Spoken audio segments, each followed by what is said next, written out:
কেউ যদি আপনার পিছনে লাগে আপনি তার পিছনে লাগেন না, কেউ গালি দিলে উত্তর দিতে যায়েন না, কেউ আপনার নামে সমালোচনা বদনাম করলে শুনো কষ্ট লাগলো চুপ করে থাকবেন, পাল্টা উত্তর দিতে যায়েন না। কেউ আপনার ব্যবসা লস করার জন্য যদি প্ল্যানিং করতে থাকে ধরতে পারলেও তাকে অপরাধী বানায়েন না। কেন জানেন?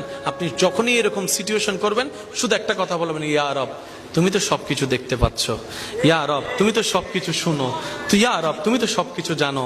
আল্লাহ আমি তোমার দিকে তাকাই তোমার হুকুমের অপেক্ষা করছি। আমার হাত আছে আমি তাকে মারবো না, আমার মুখ আছে আমি তাকে বাজে কথা বলবো না। আল্লাহ আমার সব আছে তার ক্ষতি করার জন্য 100টা মানুষ কিনে মারতে পারবো, আমি সেটা করব না, কারণ করলে তো তুমি নারাজ হবা। আল্লাহ আমি তোমাকে খুশি করতে চাই, তোমাকে রাজি করতে চাই, দুনিয়া আমার দুশমন হোক আমি তোমাকে রাজি করতে চাই।